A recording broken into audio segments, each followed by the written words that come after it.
ദൈവത്തിന്റെ സ്വന്തം നാട് എന്ന് പറയുന്ന കേരളം, അതിനി ദൈവത്തിന് മാത്രമേ നമുക്ക് രക്ഷിക്കാൻ പറ്റുള്ളൂ. കേരളം അത്രയധികം തകർന്നിരിക്കുന്നു. കഞ്ചാവും മയക്കുമരുന്നും അഴിമതിയും അക്രമവും കൊലപാതകവും, ഒരളിഞ്ഞ രാഷ്ട്രീയം.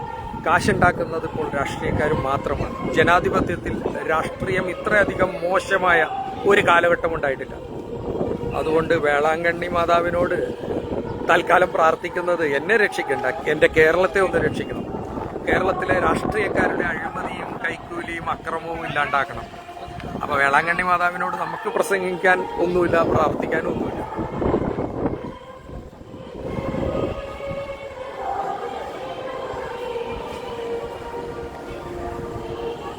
അപ്പൊ ദൈവത്തിന്റെ സ്വന്തം നാട് ചെകുത്താന്മാരുടെ കയ്യിലാണിപ്പോൾ. കൊലപാതകികളുടെയും മയക്കുമരുന്നിന്റെയും കഞ്ചാവിന്റെയും നാട്ടിലാണ്. സംസ്കാരവും സാക്ഷരതയുണ്ടെന്ന് പറഞ്ഞ കേരളത്തിൽ ഒരു കുന്തവും ഇപ്പില്ല.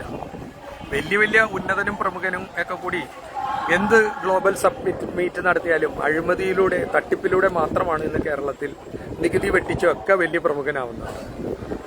നേരെ പണിയെടുത്ത് തിന്നുന്നവന് കേരളത്തിൽ ഇന്ന് വളരെ ബുദ്ധിമുട്ടാണ്. അതുകൊണ്ട് ദൈവത്തിന്റെ സ്വന്തം നാടെന്ന് പറയുന്ന കേരളത്തെ ദൈവം തന്നെ രക്ഷിക്കട്ടെ. വേറെ ഒരു പ്രാർത്ഥനയില്ല. എന്റെ മക്കളെയും എന്റെ കുടുംബത്തെയും രക്ഷിക്കുന്നു എന്ന് ഞാൻ പ്രാർത്ഥിക്കുന്നില്ല. എന്നെയും എന്റെ കുടുംബത്തെയും രക്ഷിക്കാൻ ഞാൻ പ്രാർത്ഥിക്കുന്നില്ല.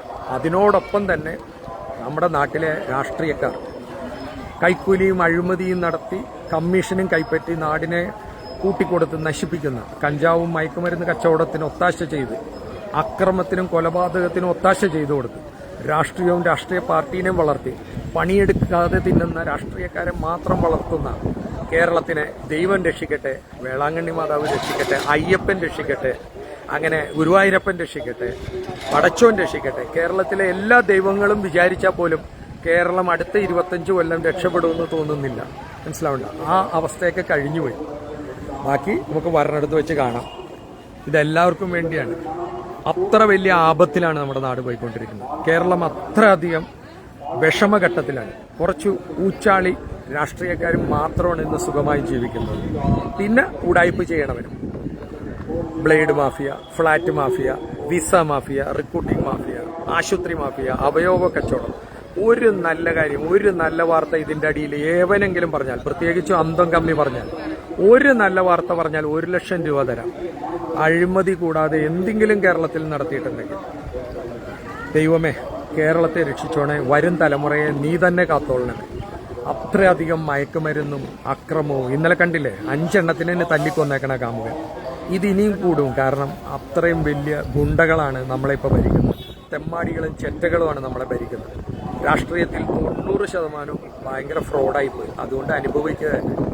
അങ്ങനെ ദൈവത്തിന്റെ സ്വന്തം നാടിനെ ദൈവം തന്നെ രക്ഷിക്കട്ടെ എന്ന് പറഞ്ഞുകൊണ്ട് നിർത്തുന്നു. നന്ദി, നമസ്കാരം.